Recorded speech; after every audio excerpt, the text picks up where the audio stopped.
বাংলাদেশের মানুষের নিরাপত্তা দিতে ব্যর্থ অন্তর্বর্তীকালীন সরকার, একথা স্পষ্ট করে বলেছেন নাগরিক সমাজ এবং রাজনৈতিক মহলের নেতৃবৃন্দ। মব সন্ত্রাসের জন্ম দিচ্ছে খোদ সরকারের একটি অংশ, এমনটা উঠে এসেছে সম্পাদক পরিষদ এবং নোয়াব আয়োজিত গণমাধ্যমের উপর হামলার প্রতিবাদ সভায়। দেশের মানুষের নিরাপত্তা দিতে অন্তর্বর্তী সরকার কী পদক্ষেপ নিচ্ছে তা পরিষ্কার করার আহ্বান জানান গণমাধ্যম ব্যক্তিত্বরা। অতিথি হিসেবে আমাদের সঙ্গে যুক্ত হয়েছেন দৈনিক দেশ রূপান্তরের সম্পাদক কামাল উদ্দিন সবুজ।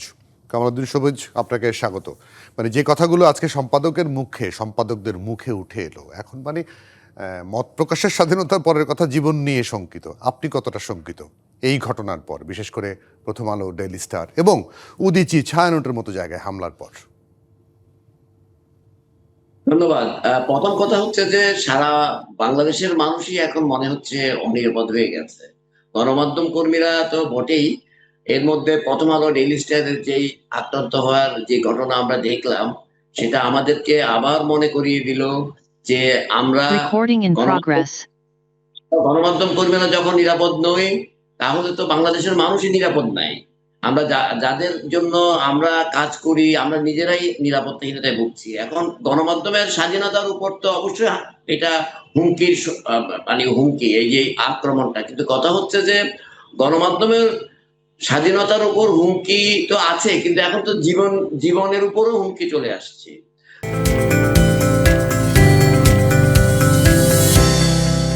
তো কাজেই বর্তমান যে ইন্টারিম গভর্নমেন্ট যারা আছে, যারা একটা গণ অভ্যুত্থানের মধ্য দিয়ে ক্ষমতায় আসলো, এর মধ্যে আমরা শুধু এর মধ্যে হাদি হত্যা আমরা দেখেছি। আজকে আপনি জানেন যে খুলনায় একটা এনসিপি নেতাকে গুলি করা হয়েছে, এই টার্গেটেড কিলিং। এর আগেও আমরা দেখেছি যে নির্বাচনে তফসিল ঘোষণার পরে চট্টগ্রামে একজন বিএনপি প্রার্থীর উপরে গুলি চালানো হয়েছে। এছাড়াও অনেকগুলি ঘটনার অবতারণা হয়েছে। প্রশ্ন হচ্ছে যে নির্বাচনের কথা আমরা বলছি, আগামী যে ফেব্রুয়ারিতে যে নির্বাচন, সেই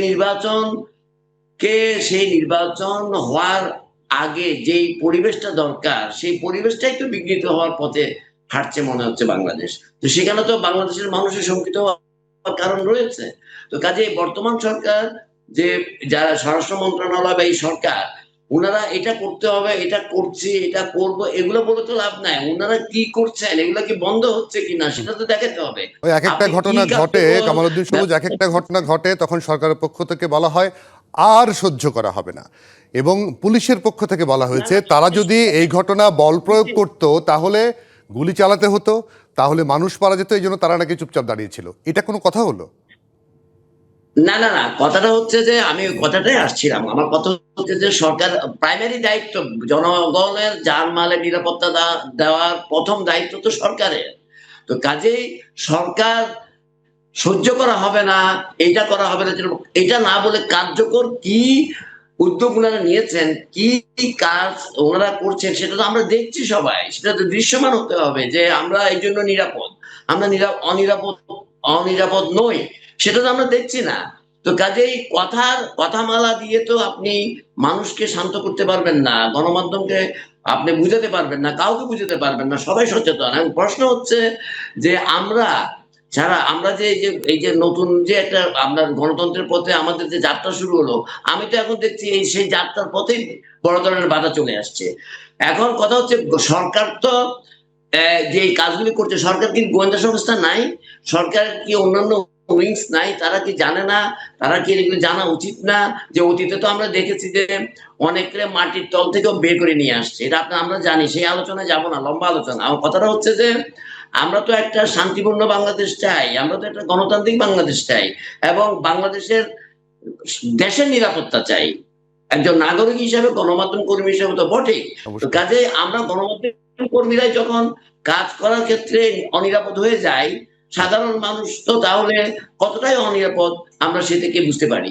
তো কাজেই কথাটা হচ্ছে যে রাজনৈতিক নেতা আজকে যে প্রোগ্রামটা হয়েছে, আপনি জানেন যে সম্পাদক পরিষদের উদ্যোগে সেখানে রাজনৈতিক নেতৃবৃন্দ বক্তব্য দিয়েছে, এবং অন্যান্য আমাদের কি বলে সম্পাদকরা বক্তব্য দিয়েছে, সুশীল সমাজের লোকরা বক্তব্য দিয়েছে।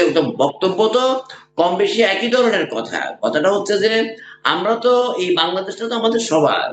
এখানে যারা এই ঘটনাগুলি ঘটাচ্ছে, যারা আমাদেরকে এই গণতান্ত্রিক প্রক্রিয়া বলেন, আমাদের যে স্বাভাবিক জীবন যাপনের ক্ষেত্রে বা পথে যারা বাধা হয়ে দাঁড়াচ্ছে এসব কর্মকাণ্ডের মাধ্যমে, হুম। সেগুলো তো সরকার বের করা উচিত এবং আমি মনে করি রাজনৈতিক দলগুলো এতে একাত্ম হওয়া উচিত।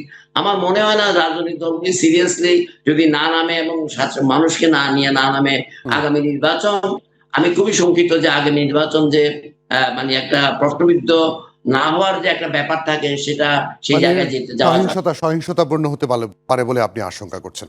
কামালউদ্দিন, জি, জি, একদম পরিষ্কার। কামালউদ্দিন সবুজ, অনেক ধন্যবাদ, অনেক কৃতজ্ঞতা আপনাকে আমাদেরকে সময় দেওয়ার জন্য।